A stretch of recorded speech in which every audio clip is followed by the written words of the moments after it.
Bom, em primeiro lugar, vale ressaltar a respeito das duas fases da segunda vinda de Cristo.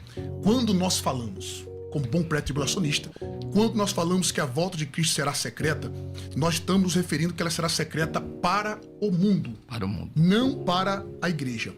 Nós temos 3 textos clássicos referente ao arrebatamento. 3 textos clássicos. Cronologicamente falando, João capítulo 14 vem em primeiro lugar. Obviamente foi escrito depois, mas Cristo falou antes de Paulo, obviamente. Ele diz assim: não se turbe o vosso coração. Credes em Deus, credes também em mim. Na casa de meu pai há muitas moradas. Se não fosse assim, eu vos teria dito. Vou preparar-vos lugar. E se eu for, virei outra vez e vos levarei para mim mesmo. Ou vos receberei. Porque ali, o termo ali é voz média, né? A expressão paralepsomai. Futuro indicativo de voz média.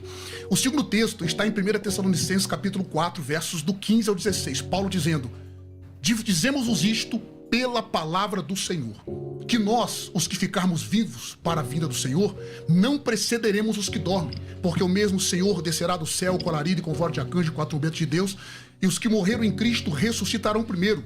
Depois nós, os vivos, os que ficarmos, seremos arrebatados. A expressão ali é harpaxômeta, que é a expressão do futuro indicativo também de voz passiva, na verdade. Aqui, essas expressões ali são interessantes. E o terceiro texto, que também fala sobre o arrebatamento, está em 1 Coríntios capítulo 15, do verso 51 ao 58. Paulo dizendo: aqui vos digo um mistério.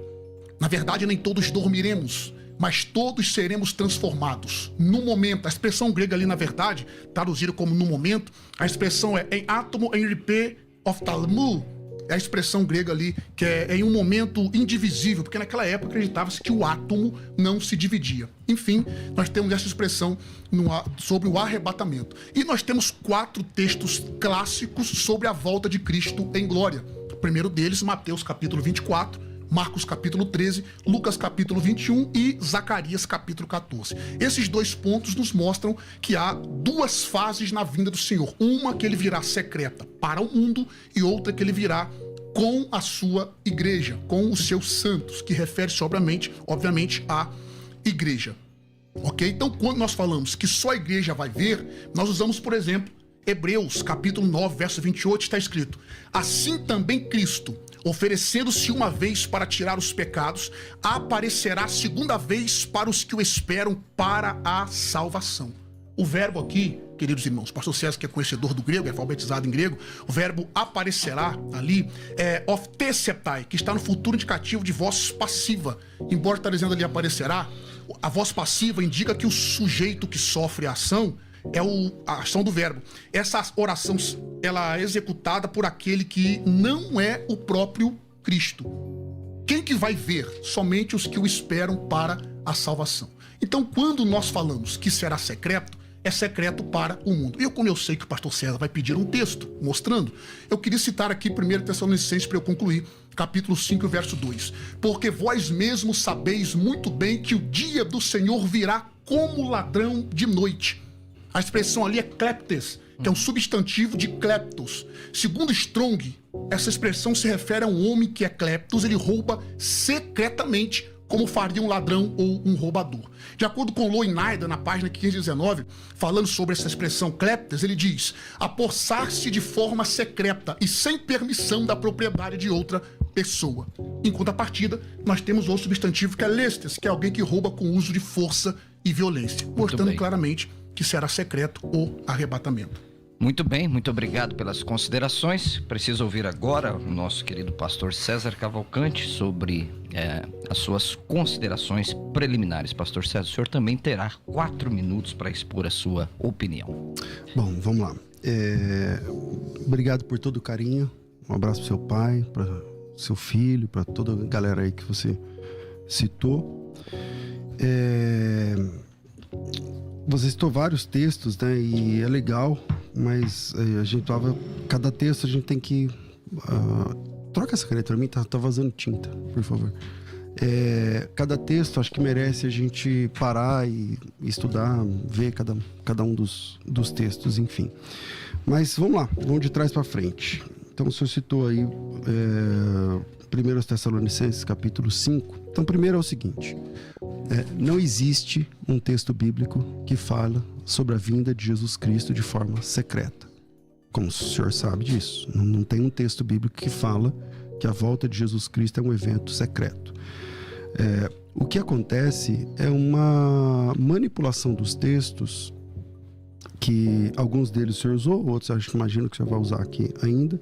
Por exemplo, 1 Tessalonicenses capítulo 5, 1 Tessalonicenses capítulo 5, versículo, acho que o senhor citou o 2 ou 3, deixa eu achar aqui. 2. O 2, né? Então vamos lá. Diz assim: o dia do Senhor vem como ladrão na noite. Vós mesmos estáis bem inteirados com precisão que o dia do Senhor vem como ladrão na noite. Quando andarem dizendo a paz e segurança, é só continuar lendo o texto que você vai ver que não é secreto. Quando andarem dizendo que a paz e segurança, é isso que sobrevirá a repentina destruição. Como vem as dores de parto para a mulher que vai dar à luz, e de nenhum modo escaparão. Mas vocês, irmãos, não estão em trevas, para que esse dia, como ladrão, vos apanhe de surpresa. Então, está aí dizendo que não será uma surpresa. A diferença é que os salvos estarão aguardando esse dia e os ímpios não estarão aguardando.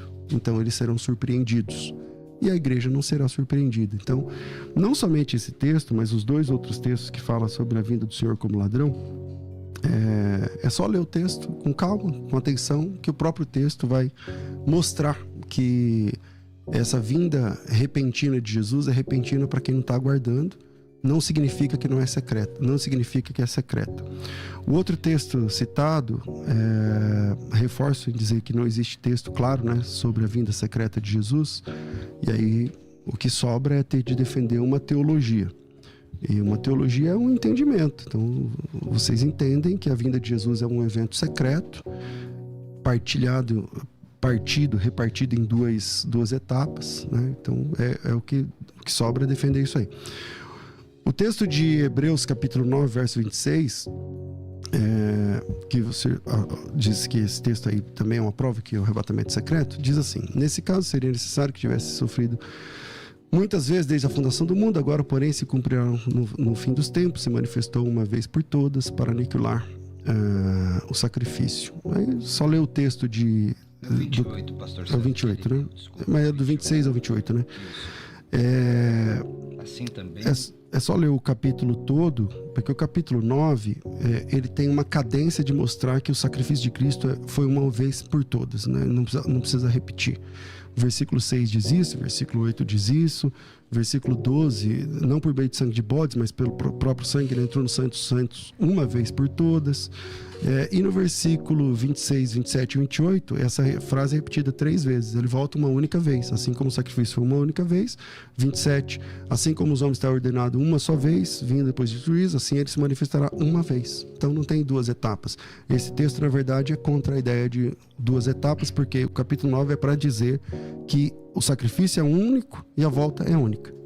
Ótimo. E aí, pastor Átila? O que o pastor César fez, né, foi, como a maioria dos nossos queridos irmãos pós, foi não comentar sobre 1 Tessalonicenses capítulo 4, verso 16, Coríntios capítulo 15, verso 51 e João capítulo 14. Obviamente, ele vai se isentar de argumentar esses textos. Sobre o dia do Senhor, eu acho interessante o que ele disse. Ler o texto todo. É só voltar lendo o capítulo 4, que nós vamos ver no capítulo 2, verso 19, capítulo 3, verso 13 e no capítulo 4, versos 16 e 17, falando sobre o arrebatamento. O que o pastor César está fazendo uma distinção é que para o dia do Senhor, primeiro que eu provei, que ali como ladrão, o dia do Senhor ali abrange também o arrebatamento. No decorrer da história, a maioria dos pós, para vir como ladrão, o dia do Senhor precisa acontecer o arrebatamento antes. É o texto que está dizendo, né? Sobre Hebreus capítulo 9, verso 28, o pastor César leu, mas ele não leu a expressão aparecerá, que está ali, o verbo que está no tempo futuro de voz média. O tempo de voz média ali, o irmão como professor de grego sabe que a voz média tem 3 aspectos: em si mesmo, de si mesmo e para si mesmo. Então isso aqui mostra plenamente que a expressão ali, que é Cristo vai aparecer para os que o aguardam para a salvação. A ressurreição de Cristo, por exemplo, quem viu ele ressuscitar? Ninguém. Cristo aparece no espaço de 40 dias e o mundo não participou desse evento. Somente os discípulos. Em Atos capítulo 1 ele aparece, vai ascender ao céu e o anjo diz: varões galileus, vocês olham para o alto. Esse mesmo Cristo que vocês viram subir voltará da mesma forma. O mundo não participou. Nós temos claramente tipos sobre isso no Antigo Testamento. Enoque é tomado para Deus, ninguém o viu. Elias é arrebatado ao céu e somente Eliseu que vai ver, porque representa o povo de Deus. E nós temos claramente isso à luz da Bíblia Sagrada. Eu queria concluir falando sobre o texto que o pastor César não comentou. 1 Tessalonicenses capítulo 4, verso 17, sobre o verbo harpaxômeta, futuro indicativo de voz passiva. A expressão ali, o termo harpazo, que os irmãos não comentam, tem pelo menos 5 significados semânticos. Primeiro, pegar rapidamente, o próprio termo arrebatamento, e esse termo é a tradução adequada para o termo em Atos capítulo 8, verso 39. Segundo, tomar a força. Se nós lemos João 6,15, fala sobre isso. Terceiro, tomar para si. Esse é o termo do arrebatamento do ponto de vista de Cristo. E levar para outro lugar. Esse é o significado da palavra quando Paulo diz, por exemplo, em 2 Coríntios capítulo 12, do 1 ao 4. Conheço o homem que se no corpo, não sei se você conhece o texto, então vou isentar citar ele todo. Se eu quiser, eu posso citar todo tranquilamente. Inclusive, citando ali o texto perfeitamente. Paulo disse: foi arrebatado até o terceiro céu, mostrando que para levar para outro lugar, fazendo jus ao que Cristo prometeu, levar-nos à casa do Pai, inclusive que o Porre não consegue responder quando isso vai acontecer, inclusive os eventos que seguem-se a esse daí. E segundo, livrar do perigo, é a expressão harpazo, que está lá em Atos 23, verso 10, que diz assim, para eu concluir: e havendo grande dissensão, o tributo, temendo que Paulo fosse despedaçado por eles, mandou descer a soldadesca para que o tirassem do meio deles e o levassem para a fortaleza. Esse termo indica plenamente que tem que ser secreto para o mundo. Pastor César. Primeiro, eu acho que não foi muito elegante da sua parte dizer que eu corri de 2 textos. Eu estava citando de trás para frente e o meu tempo acabou. É diferente. Então, não, o pastor César não correu aqui de Tessalonicenses 4,16 e de Coríntios capítulo 15. Isso não foi um fato, né? Então, vamos lá, vou tratar esses textos. Isso é um argumento retórico dele para te provocar. Tem tempo agora, pode ficar à vontade. Vou tratar esses textos aqui com muita tranquilidade. Segundo, que eu não entendi por que ele está falando de defendendo o harpazo como sendo um arrebatamento, eu creio exatamente assim. Todo pós-tribulacionista acredita no arrebatamento. Seja bem-vindo. Exatamente. Todo pós-tribulacionista crê que haverá o arrebatamento. A nossa discordância é sobre o momento que haverá. Mas que arrebatamento é harpazo, significa tirar de um lugar para o outro. Tá? Eu acho que não precisa gastarmos tempo aqui para falar sobre isso. Os 2 textos que o senhor disse que eu corri, que é o texto de 1 Tessalonicenses 4,16, 15, né, e 16, ele diz exatamente o seguinte, vamos lá. Primeira carta de Paulo aos Tessalonicenses, capítulo 4, eu vou ler no 15 e já vou deixar uma pergunta que eu espero que você responda. Ora, ainda declaramos por palavra do Senhor, isso é, nós os vivos, que ficarmos até a vinda do Senhor, de modo algum precederemos os que dormem. A Bíblia diz que quando Jesus voltar, pastor Átila, os vivos não precederão os que dormem. No arrebatamento pré-tribulacionista, isso não é verdade. Por quê? Não é verdade porque se Jesus volta agora, e aí os vivos serão arrebatados, os salvos, os mortos serão ressuscitados, só que na segunda vinda tem mais vivos aqui que vai encontrar o Senhor. E esses, então, os primeiros vivos que subiram precederão os que dormem. Então é uma conta que não fecha para você. Só fecha se Jesus vier uma única vez. E aí não estou nem falando se é publicamente ou não. É impossível um pré-tribulacionista entender o capítulo 4, versículo 15 do texto que o senhor disse que eu não tenho resposta, sabendo que se na história pré-tribulacionista, vivos precedem os que dormem. E o texto diz: ainda vos declaramos por palavra do Senhor, isso é, nós os vivos, os que ficarmos até a vinda do Senhor, de modo algum precederemos os que dormem. Se o arrebatamento já aconteceu e tem vivo aqui salvo ainda, então esses vão preceder os que dormem. E a segunda texto que o senhor disse que eu não tenho resposta, que é 1 Coríntios capítulo 15, versículo 51, diz assim: eis aqui vos digo um mistério, na verdade nem todos nós dormiremos, mas todos seremos transformados. O assunto lá é a transformação do corpo, tá? E ele diz assim: no momento, no abrir e fechar de olhos, ante ao toque da última trombeta. A última trombeta é no começo da grande tribulação? A última trombeta é no final da grande tribulação? Ou o senhor vai tergiversar achando que não, mas aí não está falando das 7 trombetas, está falando de qual trombeta? Que trombeta é essa que aparece na Bíblia dessa forma? Parece que o senhor é professor de grego, né? O texto lá de Hebreus que o senhor cita que é voz média, na verdade é voz passiva, né? É elementar do grego. Você analisa o verbo e você vê que o verbo ali está na voz passiva. Mas como isso não influencia aqui o debate, eu acho que a voz do verbo ali não faz diferença alguma.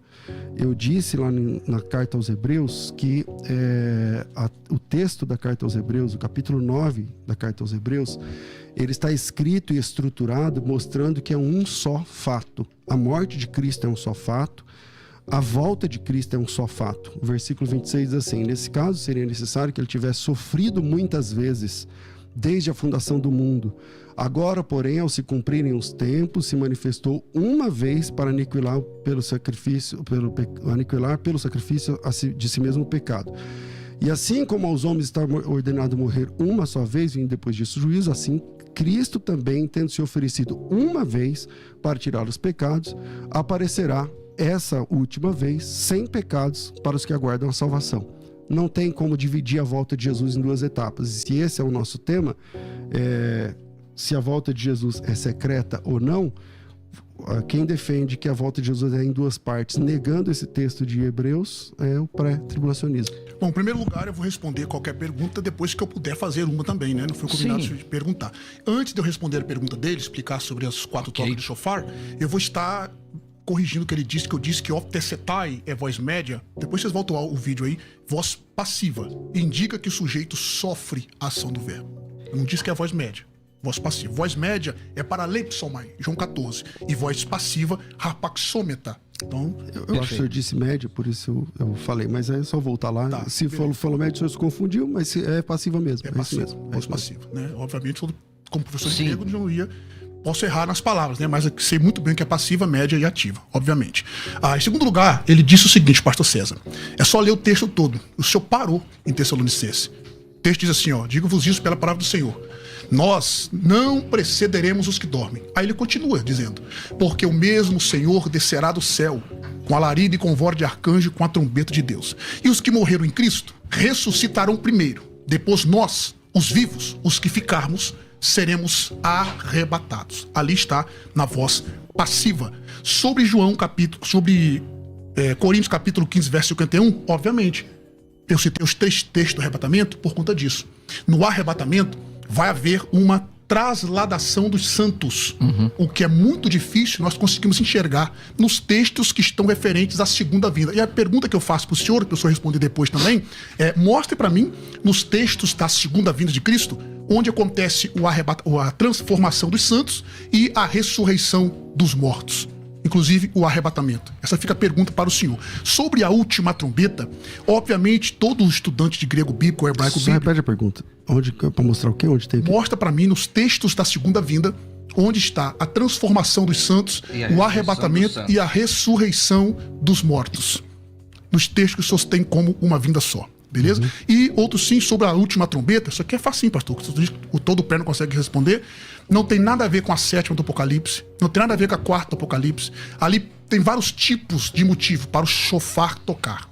Nós temos 4 toques de shofar. Marcelo hebraísta é um grande hebraísta que sabe o que eu estou dizendo. No Yom Teruah, festa das trombetas, que acontece no Rosh Hashanah, no mês de Tisherê, que é o 7º mês, cabeça de ano, né, dos judeus.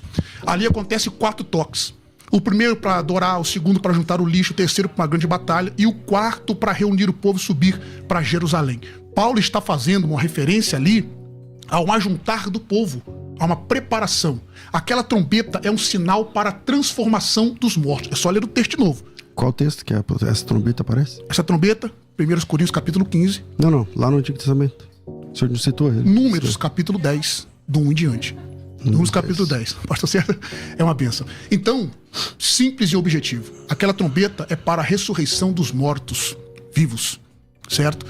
Paulo chama de trombeta de Deus. As trombetas do Apocalipse são trombetas de anjos. Boa pergunta. Certo? Trombetas de Apocalipse são trombetas de anjos. Tem nada a ver com a última trombeta. Até porque, cronologicamente falando, Coríntios foi escrito primeiro, Apocalipse depois. A igreja não conhecia sobre a última trombeta de Apocalipse ainda. É um anacronismo pensar que a última trombeta de Coríntios tem a mesma a ver com o Apocalipse. Bom, como nós estamos um pouco longe do tema, provei claramente que a segunda vinda de Cristo, que é em duas fases, e eu vou mostrar outros textos, que eu só estou respondendo as perguntas do pastor agora, vou mostrar biblicamente que é fato reconhecer a distinção da segunda vinda de Cristo em duas fases. Primeiro, ele cita que a trombeta lá do apóstolo Paulo de Coríntios capítulo 15, a última trombeta, tem a ver com Números capítulo 10. Eu perguntei o texto, ele falou Números capítulo 10. E ele disse lá em Números capítulo 10, são as 4 trombetas e tal, tudo mais. Bom, vamos lá. Lá em Números capítulo 10, não fala de 4 trombetas, ele deve saber disso. Fala de 2 trombetas. E aí, é só analisar se as 2 trombetas têm primeira e última. Na verdade, não. A Bíblia diz assim, versículo 3, quando tocar toda a congregação se ajuntará na porta da tenda, mas quando tocar uma só, a ti ajuntarão. Então, versículo 2, faça 2 trombetas de prata, de obra batida, serviam para convocar a congregação para a partida dos arraiais. Quando tocarem, toda a congregação se ajuntará, mas que se tocar uma só, se ajuntarão apenas os príncipes. Então, ali não tem uma ideia de tocar uma trombeta e depois outra. Ou toca as 2 juntas, ou toca uma só. As 2 juntas têm um comando e uma só tem outro comando. Não tem absolutamente nada a ver com a última trombeta. O outro argumento que ele disse, que Coríntios 15, como podia fazer menção, à última trombeta, sendo que está cronologicamente antes. E essa é a maravilha da Bíblia, não é, pastor Átila? Que os livros não são escritos no mesmo período e mesmo assim tem um único assunto. Esse é o milagre, da Bíblia Sagrada, e só a Bíblia Sagrada tem esse tipo de unidade teológica. Ele está falando da última trombeta, e se alguém tiver algum tipo de dúvida, é só ler o que acontece na última trombeta, que é o capítulo 11 do Apocalipse, e só ler o que acontece quando acontece a volta de Jesus Cristo. Você vai ver que são exatamente os mesmos acontecimentos. Posso fazer isso depois com um pouco mais de tempo, mas já estou dando aqui o caminho para o pessoal. Só abre ali em Apocalipse capítulo 11, versículo 1, depois você abre em Apocalipse capítulo 19 e você vai ler que são exatamente os mesmos fatos acontecendo. Então é uma prova de que essa é a última trombeta. Aliás, se você pegar uma concordância e escrever a palavra trombeta, é só ir na última ocorrência também, porque o apóstolo Paulo disse a última trombeta. Então, a última vez que aparece uma trombeta na Bíblia é isso. O texto de Tessalonicenses, capítulo 4, quando o senhor disse que eu citei, mas não citei até o fim, o tempo nosso aqui é complicado, mas eu deixei aqui uma tarefa para o senhor, que é o versículo 15, Os vivos não precedem os que dormem de maneira alguma, mas na sua visão precede. Na sua visão precede. Os vivos encontrarão a Cristo antes de mortos. Porque se o arrebatamento for agora, os salvos vivos encontrarão o Senhor. Mas tem salvo aqui que vai ser morto, que vai encontrar depois. Então os vivos precederão os que dormem na sua versão. Então essa é a pergunta que eu deixei. Gostaria que o senhor me respondesse, porque lá está escrito que de modo algum os vivos precederão os mortos. Os mortos primeiro, os vivos depois. Na visão pré, os vivos encontram Jesus agora, junto com os mortos, mas vai ter mais mortos aqui depois. E aí essa conta não vai fechar nunca.